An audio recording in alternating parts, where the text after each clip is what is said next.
আমারও অনেক ইচ্ছা, আমিও এরে একবার এভাবে দাবরানি দিবই। চলুন ভিডিও দেখে আসি। তোমাদের খালি জলে এত সুন্দর সুন্দর তরুণী নিয়ে আসি। আহারে আরে টোকায়, আমাদের জলে না, আমাদের হাসি পায় যে বাঙালি মেয়েদের রুচির দুর্ভিক্ষ এত হলো কেমনে। তোর কাছে যে আসে না, এগুলোদেরকে নিয়ে অহংকার করার কিচ্ছু নাই। এগুলো সব থার্ড ক্লাস মেয়ে, বরঞ্চ দুটা পয়সা দিলে দৌলতিয়া পাড়ায় এসে ভালো মেয়ে পাওয়া যায়। বড় দুঃখের বিষয় হলো, এই মুসলিম দেশে একজন লুচ্চা প্রকাশ্যে 30টা নারীকে নিয়ে নষ্টামি করার ঘোষণা দিলেও এ নিয়ে মুখ খোলার বাংলাদেশে কেউ নাই।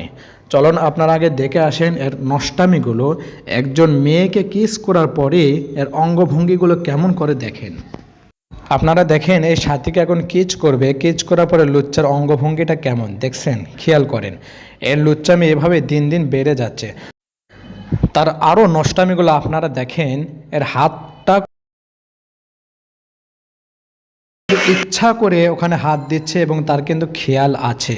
আসলে ভাই আমরা কি বলবো, এই নষ্টামির এই লুচ্চার নষ্টামিগুলো ভালো লাগছে বিদায় সে হিরো আলম সম্পর্কে কি কথা বলে একটু শোনেন।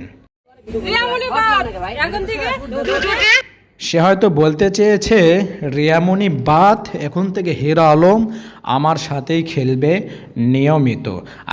আরও দেখেন এদের নষ্টামি কিচ করতেই হবে।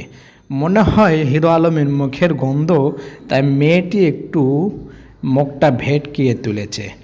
দেখেন এই লুচ্চা আলম প্রকাশ্যে রাস্তার পাশে দুটা মেয়েকে কিভাবে জোরাজুরি করে জড়িয়ে ধরে, দেখেন যেন তার বউ।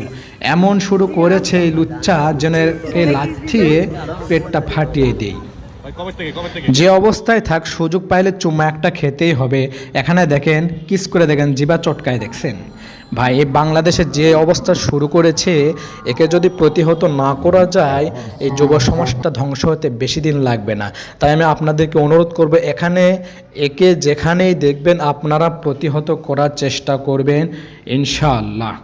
আর আমি প্রশাসনকে কি বলবো, কিছুদিন আগে দেখলাম কয়েকজন র্যাবের পোশাক পরে এই লুচ্চার সঙ্গে সেলফি তুলে তারা নিজেদেরকে গর্ববোধ করছে।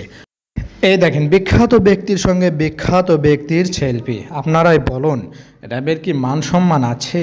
কমেন্টে অবশ্যই জানাবেন।